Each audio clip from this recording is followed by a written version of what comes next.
everyone! Welcome back to my YouTube channel! So for today's video, mag-unboxing na po ta. I-order ko from Shopee last September 26, 2022 and karon lang na ako na-receive ang parcel October 10. So anyway, many times na akong naka-order from this shop for my baby. And so far, good quality lang gid kaayo ang mga products ani nga shop.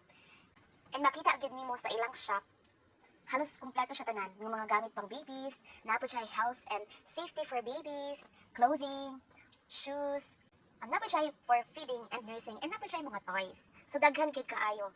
And pwede po ninyong malantaw ang akong previous video nga nag-unboxing ko from this shop report, the same shop ra gihapon. So daghan na kay kung istorya dili na nako dugay-dugayon pa sugdan na nato. So kung ayaw mo katingala guys kay nagunting na nako daan so far. Dito mo sa excited. So actually second order na nila ako ng mga products for my baby ni siya.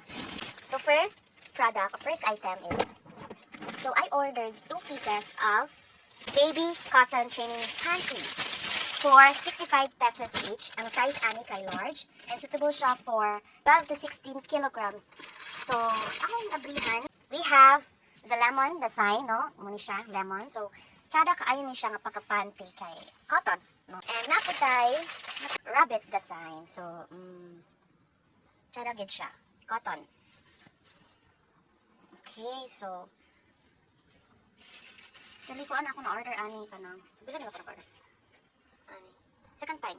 Karon na ako na-order ngani nga panty. So, another is I ordered 2 pieces washable diaper adjustable for 35 pesos. For 35 pesos each. So, we have the yellow color and the green color. Suitable ni siya for 0 to 12 months. So, ang tsada po niya is not just siya. Pero siya, kanang diaper get ba? But, ang nakalahi lang niya is dili siya cotton. So, naa siya din ang insert rin nga isa itong pad. So, ni-order po ko na ako ipakita later. And we also have the yellow color. Yeah. Diba? And lastly, I ordered 6 pieces na insert pad para sa washable diaper. So, 1, 2, 3, 4, 5, 6. So, mao ni siya isulod sa washable diaper. So ingani ni siya pagbutang. So, isulod lang na siya din ha. Okay. Sino kay? Yeah, so. Kada mo guni siya mga mamshies kay. Makatipid ka sa diaper pa. Hindi ka magsigig diaper ni baby. O, diba? So, kung ganun ka, pwede po namang duhaon pag-insert kay para dili jud kay mulapos ang inahang ihi. So, kato mga ihi nga, small amount lang, dili jud siya mulapos kay dili na siya, kung may kuan na siya, silk. So, tawag na siya mga mamshies, napod siya yung mga adjustable. So, depende sa gidakon sa imong baby. O, diba? Napod siya, pwede po siyang malak.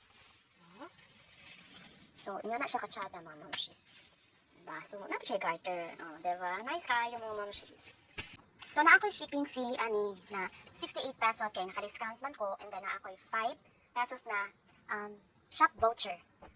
So, a total of 305 pesos ang ako ang nagastos. Tip lang mga mamshies, after paggamit, labhan siya dayon, kaya para magamit lang po siya after, diba? So, mga mamshies, if you want to order, please click the link provided in the description, and please don't forget to like and subscribe to my YouTube channel. Thank you everyone, and God bless. Bye-bye!